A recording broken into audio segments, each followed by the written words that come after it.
We're going to present both the Carmi to Beaverdell West Kettle River floodplain mapping as well as the Rock Creek to Midway Kettle River reach.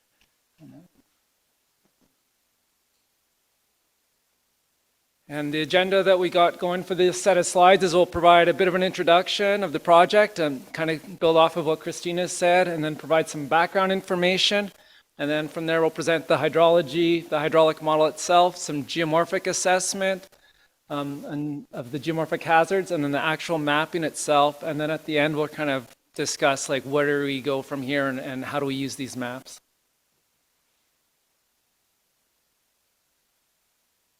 Yeah. Okay. So as an introduction, I mean, as Christina said, we work with Northwest Hydraulic Consultants. It's a water resource specialist firm. We're located in Vancouver is the majority of our office. I think we have about 80 to 100 staff in BC. The company started about 50 years ago in Alberta, and we've worked on dozens of floodplain mapping projects across BC, Alberta, Washington State, and around. And my name's Dale Muir. I'm an engineer there, and Vanessa's here as an engineer as well. And we did this study with other support from other NHC staff, like hydrologists and geomorphologists, as well as GIS experts and surveyors. There's a number of us that were involved with it, not just the two of us. And this was supported, obviously, by Regional District of Kootenay Boundary with Donna and Christina. So why did we do these? I mean, the purpose is to reduce the flood risk for the community, make the area safer. The goal was to develop the floodplain maps, obviously, and then the objectives is to be able to use these maps to help inform residents and businesses of the flood hazard in the area, as well as help out for emergency response planning, and then help out with floodplain management planning, so land use planning and for the district planners, basically. And on the sides here are some photos from the area from the 2018 flood.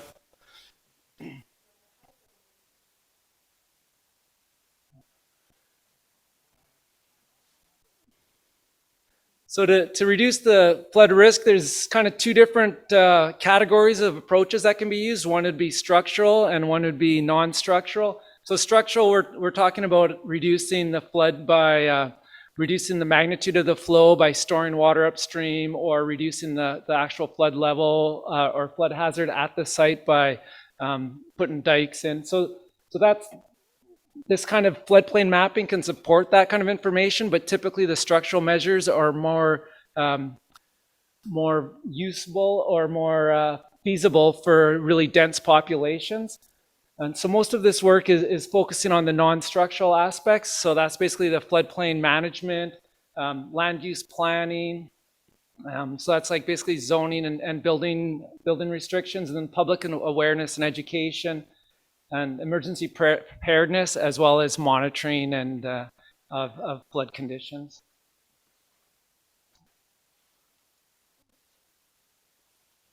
So as Christina said, there's a number of locations that we've been looking at, and basically what we've selected, these first two sections that we're doing right now, is the Carmi to Beaverdell reach, as well as the Rock Creek to Midway reach. And the other two reaches that we're doing by next March is going to be the Grand Forks to Cascade, as well as the Christina Lake area. And as she said, it's based off of the flood hazards and the development pressures in that area, as well as the information available for that location. And then I got this map here just to show where there's some existing mapping that was done. And this is this historic mapping, which Christina also alluded to, was from Westbridge down to Midway. And that was by Acres in 1993, I believe. And then there's another bit of mapping from that same kind of era that was down around the Grand Forks area to Cascades. And then there's a couple little orange dots here that are more modern mapping, and that was done by ISL at both Midway and Greenwood. And then there's another set of mapping done at Grand Forks, which I think was Urban Systems, if I'm not mistaken.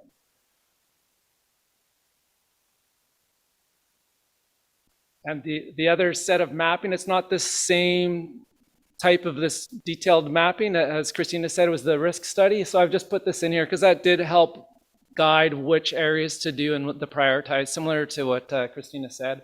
And that was done by Ebwater and Palmer. So one of the first steps to developing the hydrology map, or the floodplain maps, is to look at the hydrology, and that's to define what's our design event, like what are we concerned with. Typically in BC, it's the 200-year design flood that's taken, and then that's kind of the basis of the map. But where do you get that flood? Like, what's the magnitude of that flood? So that's what we're using the hydrology for. For this system, it's fairly large systems, and there is a lot of gauges on this site. And the gauges are basically Water Survey of Canada have put in instruments in the river, and that monitors water level, as well as they measure discharge or flow in the river, and then they can convert the water level data into a discharge record.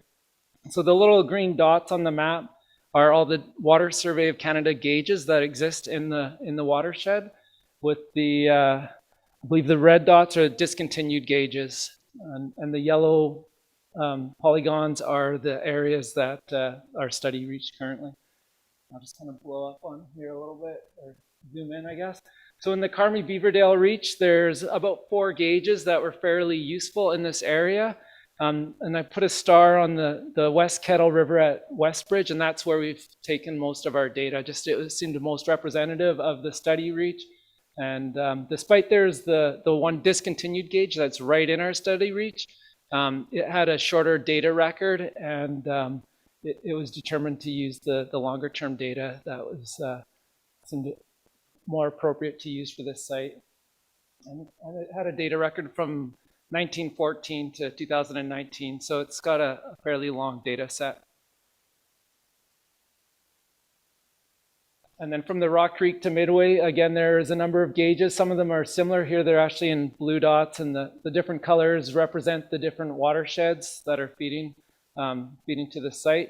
So again, the green star is representing the gauge that we used, and it's actually downstream, not that far, but a little bit from our site. And there's this big watershed just to the north of it called Boundary, the Boundary Creek watershed.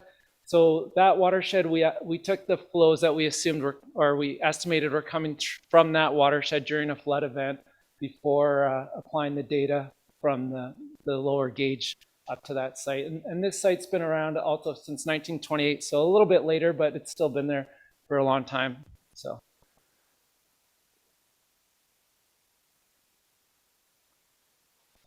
this is just a plot of the annual peak floods from one of those gauges. So it goes back to 1929. So I believe this is the West Kettle Ferry. And so the blue vertical columns, those are the amount of the highest flow of each year. So basically the freshet flow each year. So you can kind of see how it varies. There's a number of lower flows in like 1929. Then you can see it went up again there in 1941 and 1948. There's a large flood. And then again, you see the 2018, like the tallest one way down on the far right, and that illustrates that large flood flow, and you can see how much bigger it was than other floods. So that was the design flood that we, as I said, we usually take the 200 years. So for it was roughly a 200-year flow. So that's what we used for our design event. But on top of that, we account for climate change. So that's what we showed for our climate change, that we went a little bit higher. And I'll get into that a little bit later. But the other thing that's of interest here is we have this dashed line on the top of this plot, and it's considerably higher. It says the 1894 flood. So this gauge at Ferry, it actually had a water level measurement from this 1894 flood. And if we use the same rating curve, so that relationship that's used to convert water level to the discharge, then it would suggest it's up around 1,000. So quite a bit higher, almost like 50% higher than the 2018 flood. But there's no actual flow measurements from anything that high. So it's just an estimate on what the flow could have been at that event. So that's why I have that kind of pink boundary in there, because it could be a fair bit higher or a fair bit lower than that event. But it shows that there is some history of more extreme floods even than what were used for this design event.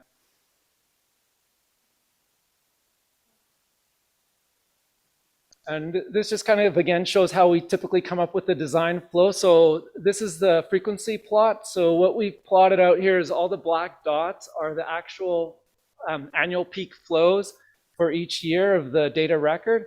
And then from that, we draw a distribution through that data to try and project what's a more extreme event. So for this site, we actually do have the yellow star there is the 2018 event. So that's already right up there to close to our design event. It basically is our design event. So that's very helpful and useful. And there's so it makes a good data point. But you can see what I wanted to show in this plot is there's this gray band. It's fairly wide as we start getting to the more extreme events, which would be the further to the right on this plot, and that's to represent the 25% and the 75% of our estimate of the flow. So that's how much error there could be in that flow estimate. So it could be a little bit lower, it could be a little bit higher. And then there's this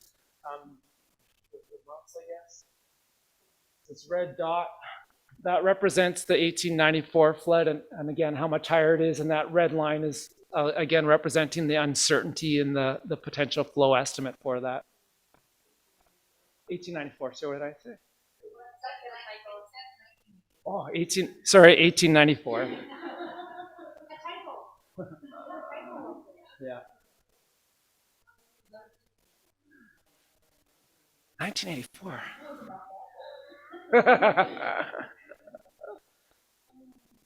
So I've mentioned a couple times that we applied an allowance for climate change. So for the area, the temperature is supposed to be increasing in all the seasons. The greatest temperature increases is projected in summer. The precipitation is supposed to be increasing. Again, it's increasing in the winter with the majority of the increase there, and there's actually a bit of a decrease in the summer. And then as you project further, that increase gets greater. So by 2050, it's about a 5% increase. And then by 2100, it's a 15% increase. So when I'm saying an increase, I'm thinking, or what I'm meaning by that is the average rainfall. So it's not like, I mean, obviously there's a lot of variability every year on how much precipitation you get, but if you look at a number of years, the average is expected to increase over that time. And then in red and highlighted, the other projection is that the rainfall extremes are supposed to increase in magnitude and include rain on snow events. So the snowfall, I'll kind of get back to that, I guess, but the snowfall is supposed to decrease over time with a 5% decrease in the winter and then a 48% decrease in the spring. So a lot of times the flooding now in this region, it's a spring freshets flood is when it's occurring as the snow melts melting, and there's also a rain event, and then you get your flooding. However, typically when that's happening, it's in the later spring and the snowpack is limited to the higher elevation. So one of the concerns here is that if we start getting more extreme events and on these rain on snow, what they're suggesting is that it could happen in other times of the year, including the fall when there's more snow across the entire watershed. So even if the snow's not as deep at that time, there could be more of the watershed that's contributing to that meltwater. So that kind of changes the hydrology a fair bit versus what we've seen historically, which would be the spring freshet. So we used another model, a hydrologic model that was developed by Associated Engineering, and that's a model of the whole watershed. And what it does is it puts in a whole bunch of the climate data and then comes out with flows. So that's just telling how much flow is in the river at certain times. And from that, they can get data from the Pacific Climate Institute that projects that same climate data into the future, and they can rerun the model and get flow estimates from that. And when you run a wide range of different flow estimates for future climate conditions, you actually get a wide range of results, but a lot of them suggest that there's going to be less flooding or lower flows in the future. But if you start changing that to having a different seasonality and you start having rainfall in the fall when there's potential greater depth of snow or lower down in the watershed, then that increases the potential for an even bigger event. And so how we've represented that is changed the distribution that's used for the hydrologic data. So this is the same graph that I showed earlier. The dark black line is if we put a typical fit to this data. However, if we put a fit that's more representative of a rain on snow with fall conditions climate, then we start getting that dashed line. And as you can see, that just makes a slight increase in the potential extreme events. It doesn't really change the lower frequency, the more routine flood flows, because they're still typically going to occur in the spring is what the trajectories seem to show, but there is that probability or potential chance that it could occur in the fall, and that gives us that little bit of extra at the top. And how that translates is roughly to a 15% increase in flow is what we've got from that distribution, and that is fairly close to what the EGBC, the professional guidelines for floodplain mapping in BC, they're suggesting that we use around the 10 to 20% as a minimum for addressing climate change or as an allowance. So this kind of falls within that range. And I'll let Vanessa talk about the model simulations. Yeah, thanks, Dale. So I'll talk a little bit about the hydraulic modeling and explain why, yes, numerical modeling sounds nerdy, but it's cool, and you'll get to see why. So Dale just finished kind of explaining to us the inputs we use in the hydraulic modeling. We look at all the climates, all the flows, we bring all those down. So now we want to simulate them in the actual river. So we start, as inputs for the hydraulic model, we start with land cover. So we look at all the ortho imagery, we figure out where there's trees, where there's farms, where there's urban areas, roads, and those all go into the calculation of roughness. And then we look at, roughness is used in the model to change the water surface elevation. It's one of the calibration parameters. It's how we say water is, there's lots of trees in this area, the water elevation might be higher, or there's no trees, it's very smooth, the water elevation might be lower. So then we find, we use the LiDAR. The LiDAR is I think it's light detection radar. It's light bounces off the ground and comes back with a bunch of points, and you turn those into a surface. You end up with really, really detailed surfaces of all the land everywhere. So this is bare earth LiDAR, so it's taken, all the houses are gone, all the bridges are gone, all your trees are gone, so it's just the surface of the ground. And we combine that with bathymetry, which is essentially survey below the water surface. So we go out in the field and we take surveys underneath, in the boats, we'll take it on the water surface, and then we'll go collect basically everything in the river underneath the water. And we combine it with the LiDAR to create a DEM, which we call a digital elevation model. Now, once we have the land cover and we have the digital elevation model and we have all the inflows from the hydrology, we create a mesh, which is a series of cells all across the surface of the floodplain that basically simulate how the water is going to move and transfer flow all over the floodplain. So this is a 2D mesh. We have more refinement in the river to get more detail there, and a little less refinement on the floodplain where it's not needed quite as much. And once we develop the mesh, we calibrate the model. We use historic flood events such as 2018, and we go through all the details, and we change parameters in the model to try to best represent the floods of the past. And we use, once we have a good representation from the calibration, we then use it going forward for the design floods. So we took the 2018 flood, so this is Carmi, or actually this is Beaverdell, to be specific, that's Beaverdell there. So we take the 2018 flood and the design flood, and now I want to get results out of it. So these are some of the results I produced. So this is water surface elevation, one of the results. We look at the velocities. We look at the depths, and I sit there for a long period of time and track the particles across the river and where all the flows goes. So this is the cool part of my job. You get to sit there and look at pretty particle tracks all day. It's actually quite soothing if you sit there for long enough. I'll give everybody a second here to appreciate this.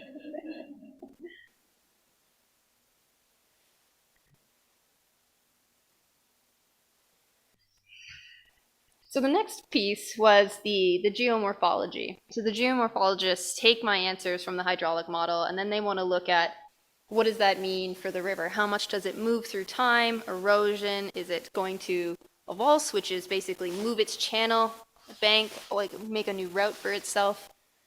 So there's a bunch of things we look at in geomorphology, and we're looking at bank erosion, scour, the lateral migration of the river. The river's going to shift from side to side. Avulsion, which, as I was just saying, is where the channel actually shifts. So at the confluence of Wilkinson Creek, we had an avulsion happen in 2018 where the creek chose a new outlet. It was in one location and then it shifted to a new location. And we look at alluvial fans.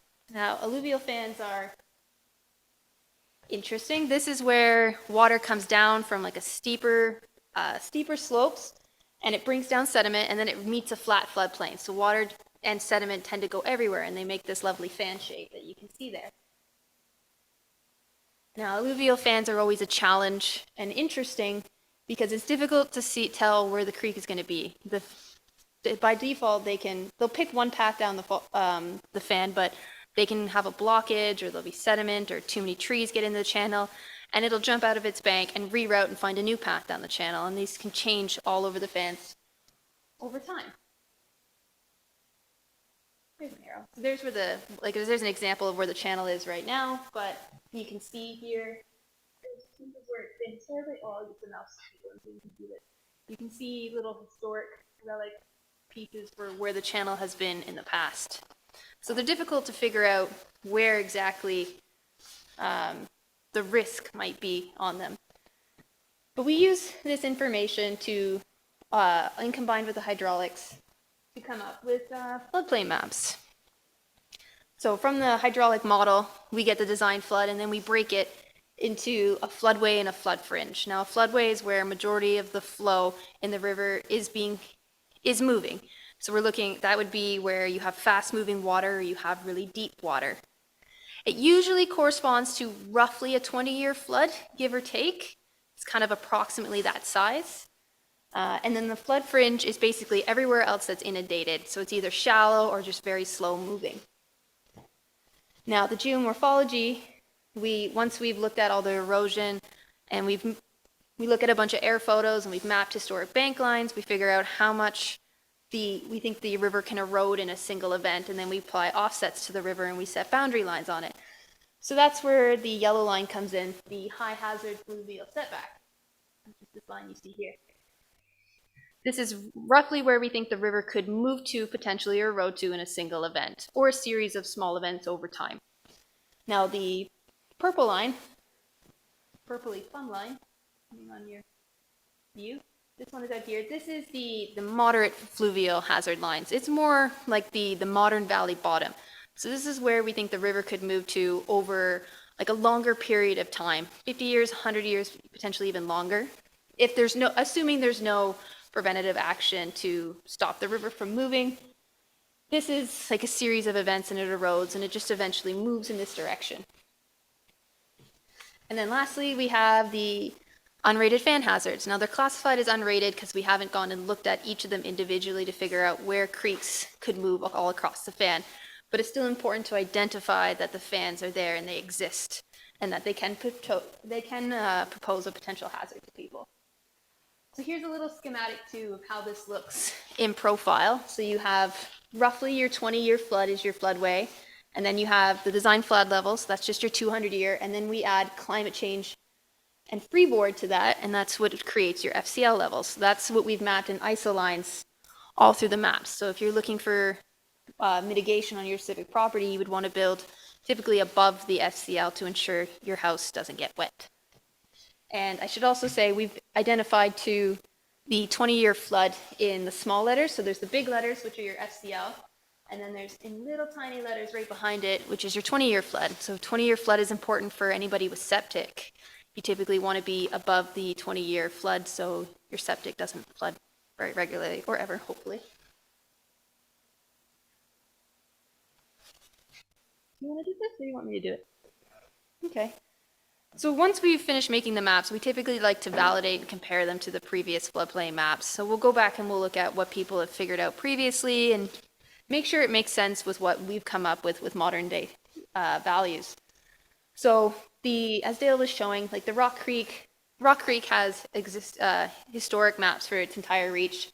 Unfortunately, Carmi to Beaverdell doesn't have any historic maps that we know of.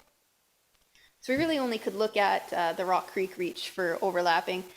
Now, there's some fundamental differences between their floodplain maps and our floodplain maps. So the previous standard for floodplain maps, they were using daily flows, and we use peak instantaneous flows. So on a daily flow, they were using a freeboard of, I think, 0.3. They used the higher of the peak flow. I'm saying this wrong. They used the higher of the daily flow plus 0.33 freeboard, or the peak instantaneous flow plus 0.6 freeboard. So whichever one of those came higher, that was the value they used in their design. Sorry, it's really confusing. So you end up with slightly different freeboards, potentially, but I think in this case, many of them did come out to be 0.6 freeboards. So we have very, very similar there. And then the majority of the difference shows up in the different flows. So the 200-year flow with the previous calculations was a little less than what we do it, and we've added climate change onto that. And we've also added a skew factor because our projected climate change is looking different into the future. So it inflates the flow a little bit more.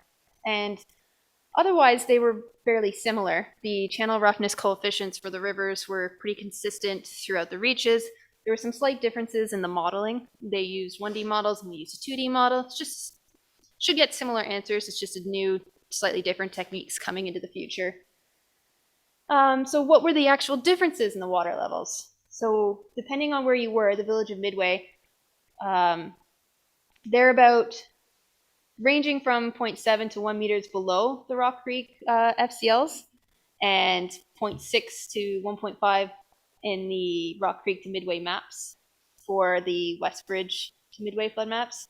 So we're coming in, the newer maps are a little bit higher, essentially, everywhere than compared to the old floodplain maps, mostly attributed to using bigger flows. Yeah. Yes, and that's something to consider too. All the older maps are in a different datum. So the Canadian government, we are shifting to the new 2013 datum, which in this area is about a 25 centimeter shift up. That's a great question. Datum is like the elevation you measure everything to, the reference. So datums historically are referenced to mean sea level. So in this area, we are, go back.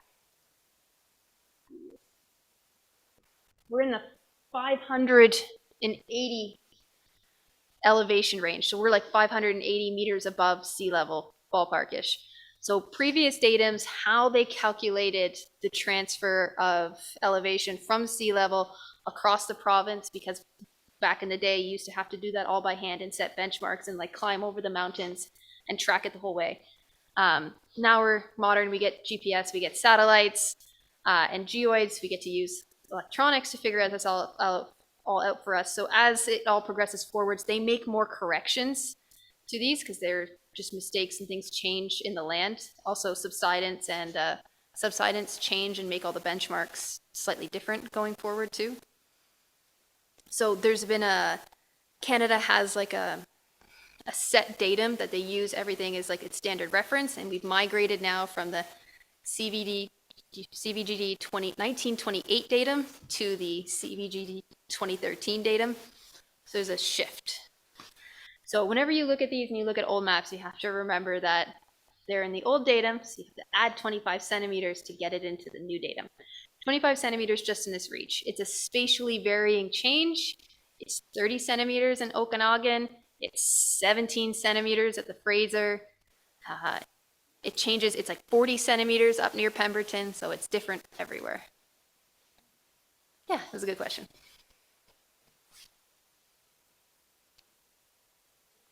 Yeah, what's next? Dale's gonna tell us.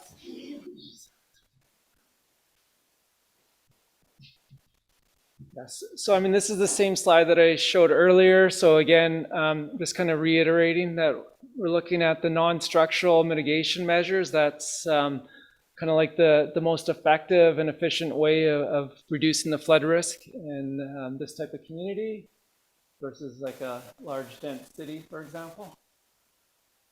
And then I was just going to go over like what the different responsibilities are of the different agencies and different levels of government and organizations and people, just to kind of lay that out. So typically the federal government, they're primarily providing like national strategies, as well as they're providing funding, such as the funding for this study. The provincial government is providing like floodplain standards. They're also supporting funding and how to allocate that funding. They also provide a river forecast through the BC River Forecast Center. They provide a flood forecast, which is shown here. I mean, I guess on the top page, there's the current snow pillow data or snowpack data for this area. And then down below is the BC River Forecast data for this area that I downloaded this morning. So just, you can see that there's one creek down by Soyuz that's in the next 5 days is projected to have a 20 to 50 year flood event, for example. And then if you look at our area where we're right now, it's projected to be less than 1 year in the next 5 days. So there's no real floods coming around here right now.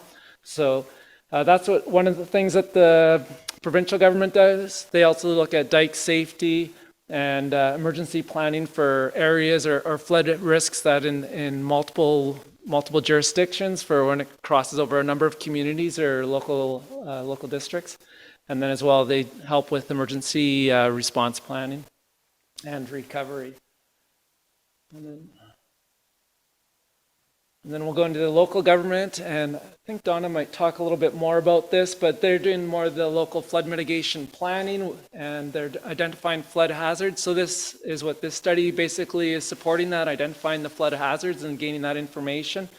And they also do the land use planning, so regulations or zoning, and emergency response plan and evacuation. And then we're getting to the residents and businesses. So that's like the local residents and businesses, they should like know what the local hazards are so that they're aware of what those risks are and what the hazards are, particularly if you're buying property or making changes to your property.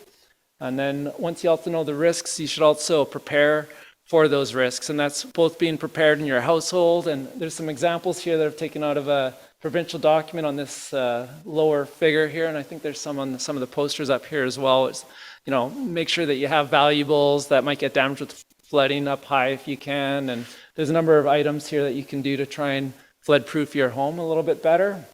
And I guess on the top, I've also got a couple slides or images there to kind of represent other aspects of flood proofing homes, which it can either be elevating your house or you can wet proof it so that things are safe even if you get water in your house, or dry proof it by trying to seal water out of your house, or having like a flood wall or dike or ring dike right around your structure.